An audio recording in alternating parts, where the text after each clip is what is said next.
Welcome. Today we're going to do something a little different than we normally do. Um, by now you've probably seen these guys come in and out of the camera, and we have a chance now to formally introduce them. And this is a different program than what we would normally do because I wanted to show the practicality of being a student of Vedanta and how that applies to life. And as a student of Vedanta, we tend to see in the world everything as a lesson. And animals can really provide a lot of important lessons for us to apply to our own lives and our interactions and relations with the world and the animals that are in them, the plants that are in them. And the three dogs you're going to meet today all came from rescues and different situations. And for those of you who have bought dogs from breeders, you have to be really careful about the type of breeding situation. People take advantage of dogs to no end as basically a commodity, something just to sell to make money. And this was one of those breeders. Liam was purchased by a couple down in Los Angeles, and they never picked him up. So this breeder left Liam out in the field with a couple of cows to basically fend for himself. We went there. They literally roped him in from the field. He had never been on a collar. He was about 6 months old, never had human interaction, never been on concrete. He was emaciated, covered with fleas and ticks. And when I say covered, it was shocking to see how many fleas. You could see them crawling all over him. He had cuts and bruises on him, and he was terrified of everything. And it took us 2 years to get him to the point where he would come to us and let us touch him. So this first segment is about trust. We all go through issues, I'm sure there's no exceptions, of violations of our trust. Trust is one of our main obstacles for understanding ourselves because we can't trust other people in a way that allows us to trust ourselves. And trust doesn't come easy, but through inquiry and understanding ourselves, as I hope these discussions that we're having can unfold and unpack for you. Trust doesn't come easy, and it takes time. But now he lets me touch him and clean his eyes and kiss on him. And he would never have done that for the first 2 years. He just wouldn't allow that. We've had him now 4 years, and he's settled in beautifully. He loves his other pack that you're going to meet. So we look to the world to see what are the implications of a lack of trust. One is we have a physical sense of a lack of trust. In our cells, we have this fight or flight mechanism. We have endorphins, we have adrenaline, we have cortisol, things that you already probably know. And those get triggered when we're in a position always tense, always looking for what's going to hurt us, what's going to harm us, rather than relaxing and allowing. And letting our bodies fall into what is. So now I'm just going to give him a bath. This is also a little bit of an Irish Wolfhound video for those of you who love Irish Wolfhounds or love animals in general. There's really responsible breeders out there, but there's also a lot of uncouth and cruel breeders that basically treat these animals as, hold on, Poopy, yeah, there you go. Treat animals as as just a source of money. And these uncouth breeders turn out dogs with all kinds of health problems. And this dog, fortunately, doesn't have many health problems. He has psychological problems. And so when people say, oh, you're anthropomorphizing, yeah, that's just not true. Animals feel fear. They understand when they can be trusted. They understand when they're cared for. They understand when they can relax. And I want to share something with you that I discovered. When a dog loses their fear, and you can tell when they do it, they actually relax. Liam wouldn't let me rub his belly for 3 years. We've had him 4 years now. And the first time he did it, I was just astonished. I'd been sitting with him for a couple of hours, and eventually he rolled over on his side and he let me rub his belly, which my wife and I were astonished that he let us do it because he'd never let us do it before. And I sat there with him, just gently stroking his belly, stroking his face, and he off-gassed. The smell that came from his body as he was relaxing was gross. It stunk up the room. My hands stunk. There was a release at the cellular level, and we could see it in his body. His whole body relaxed. And I thought, well, that's strange. So I called a friend of mine who's a physician who deals with trauma therapy for returning veterans from various wars and other traumas too. And he runs a clinic that deals with use of medicine and talk therapy to an EMDR to help these soldiers drop some of that fear and some of that anxiety that often causes suicidal thoughts and so on. And he noticed the same thing. He said that sometimes they burn incense or candles, scented candles in the room because it becomes so potent, that smell. So I thought, well, is this anomalous? Or is this something that goes across the other dogs? And I'll introduce you to Callum in a minute and tell you his story. And he had the same thing. I was with him for a couple of hours, and okay, this way. There you go. And thank you. Oh, thank you.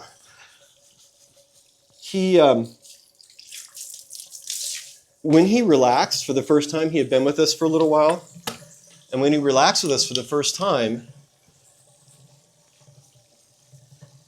he off-gassed. And it was the same smell.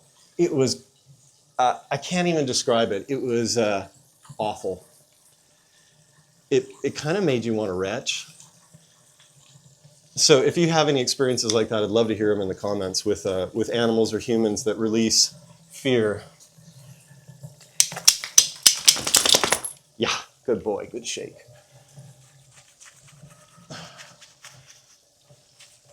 So now, since he's gained his confidence and he's lost his intense fear,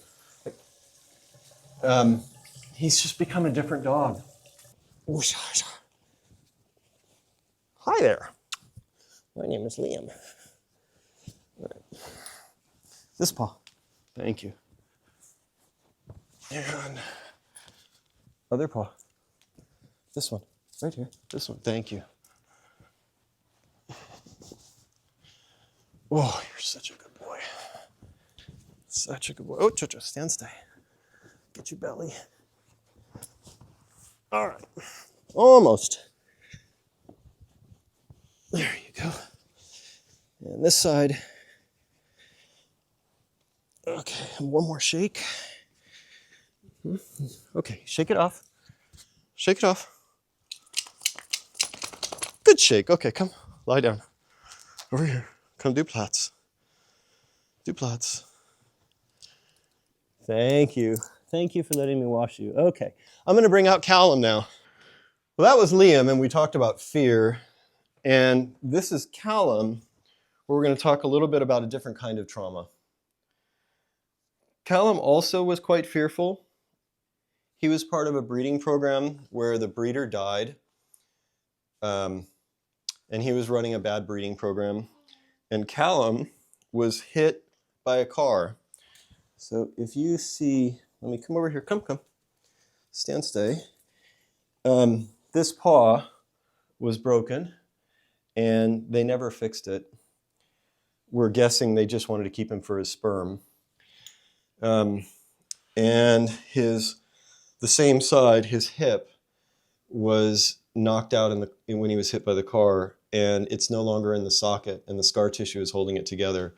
So at some point, he won't be able to support his weight, and at that point, we'll have to put him down. But You can't do surgery on it. These dogs are too big and it would be unable to heal. But so far he's fine. He has no problems anymore with trust. He plays. He's a little nervous right now because of the cameras, but his tail's not tucked. He's okay. Oh, see, now he's relaxed. There we go. Good boy. And let me come down here and tell you a little bit more. And so Callum's been through some physical trauma, and he's also been through some psychological trauma. He was kept in a crating situation and basically just kept for breeding.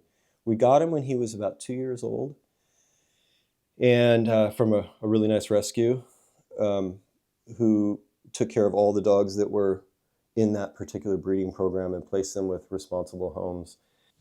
But the important thing, I think, for us to learn from this is he doesn't define himself by trauma. Many of us go through trauma and it becomes an identity, who we are, and dogs don't do that. They just move on. So trauma happens. Physical trauma, emotional trauma happens, but it doesn't have to define us. And in fact, so long as it defines us, we have a problem with growing and maturing into a point where we can be relaxed with who we are as I am. So I'm just going to give him a quick bath too, and then I'm going to introduce you to our other friend, Bronwyn. So Callum, you ready to take a bath? Okay, come up. There we go. Okay, now I'm going to bring out Bronwyn. She's our final wolfhound, and she also has an interesting story. So if Liam was about learning that you can trust humans, and Callum was learning about, or for us to learn about, not identifying ourselves with our traumas, physical or emotional traumas, and being able to move on, grow and learn from the experience. Those two traumas, the two things that they came with us, are easily identifiable. We knew their situation. We knew what the common fears might be, so we could deal with them accordingly. Bronwyn is the tough nut to crack. She's easy going with people, easy going with dogs. But she has a problem that some of us have, which is we manifest our fears and our anxieties by needing other people's acceptance and approval. That we use that approval and acceptance to find comfort in ourselves. And that is a psychological dependence that we have. So we become dependent on other people telling us that we're okay, rather than understanding we're okay of our own accord. So Bronwyn is obsequious and fearful in a different way.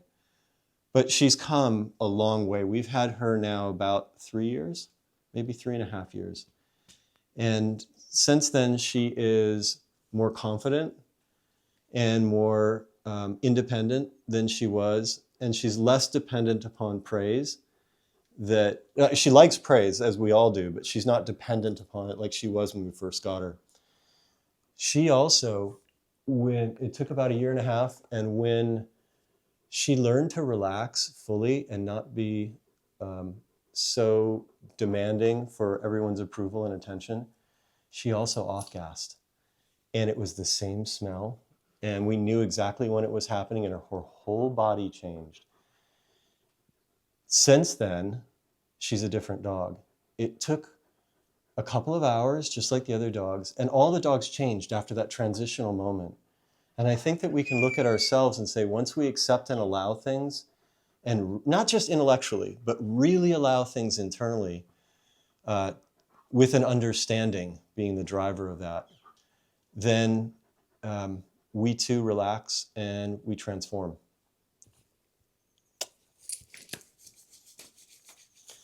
This is practical Vedanta. Just because you're a student of Vedanta doesn't mean you engage in life. You still have to deal with your family, your house, your job. And so if it remains intellectual, if it remains just as a concept, it doesn't help. It doesn't do anything. You have to learn to understand it, understand the teachings, so that you walk with it every day. We have to walk what it is that we understand. You can't live in contradictions. If you understand something and you have a value for it, such as truth, non-harming, non-stealing, non-hoarding, then you get relief because there's no inner conflict. The inner conflict comes from a wrong set of values that value things like money or fame, or the worst one of all. I say worst because it causes so much suffering, and that is comparison. I compare myself to the people with more money that have a seemingly better life. And as you know from some of our other talks, I work with people with extraordinary amounts of money. I managed their money for 30 years for some of the wealthiest families in America. And I can tell you, money doesn't solve the problem. In fact, I would say after a certain amount of money, it creates more problems and it creates more insecurities. And someone with $100 million, you'd think they have enough, but in fact what happens is they compare themselves with people who have 500 million, and they feel inadequate because their plane isn't as big as the other guy's plane, or their house isn't as good as the other person's house, and it creates, come. That comparison never ends.